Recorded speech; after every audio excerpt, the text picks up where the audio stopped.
ठिकाणच्या उमेदवारांना काय आपल्याला काही असा फटका बसू शकतो का वंचितमुळे काही? जनता आता सुजाण झालेली आहे. जनतेला सगळ्या गोष्टी कळलेल्या आहेत. एका व्यक्तीला वाचवण्यापेक्षा संविधान वाचवणं हे देशासाठी महत्त्वाचं आहे. आणि महाराष्ट्र हे शाहू फुले आंबेडकर विचारसरणीचं आहे, कुठल्या व्यक्तीचं नाही. शाहू फुले आंबेडकर विचारसरणी ही या राज्यातल्या जनतेच्या हृदयामध्ये आणि डोक्यामध्ये बसलेली आहे.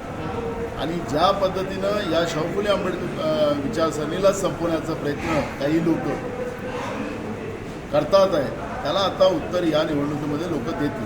पाटील यांना उभं केलेलं आहे. यामुळे वंचित सोबत महाआघाडीमध्ये जे येण्याचं जे एक संकेत होतं हे आता कुठे थांबलेलं असावं का, असं म्हणता येईल का? अरे मला हे कळत नाही.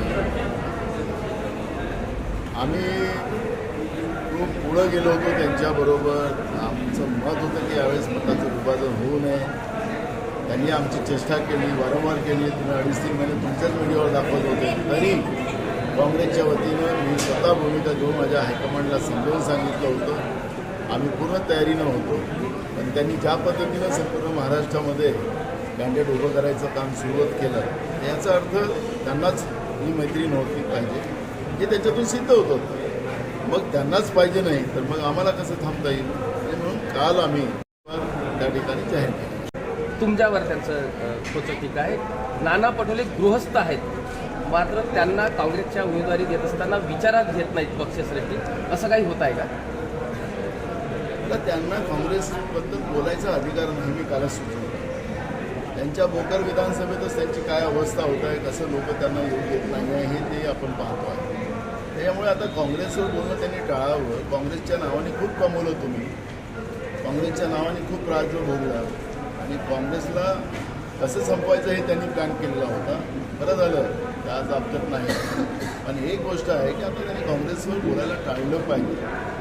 ज्या आईने तुम्हाला नाव दिलं, ज्या आईने तुम्हाला मोठं केलं, त्याच आईची बदनामी करायला तुम्ही निघत असाल लोक तुम्हाला माफ करणार. वंचित ज्या पद्धतीनं काँग्रेस किंवा महाविकास आघाडीच्या 7 उमेदवारांना पाठिंबा देणार होता, काँग्रेसकडनं 7च नाही तर महाराष्ट्रातील आघाडीच्या संपूर्ण उमेदवारांना पाठिंबा द्या असं एक मागणी होती का?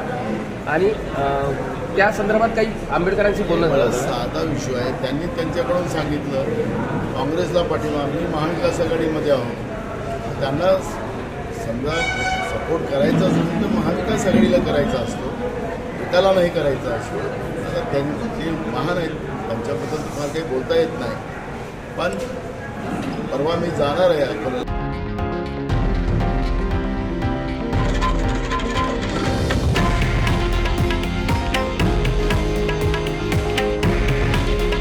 हे आहे देशातील नंबर 1 न्यूज नेटवर्क आणि आपण पाहत आहात TV9 मराठी.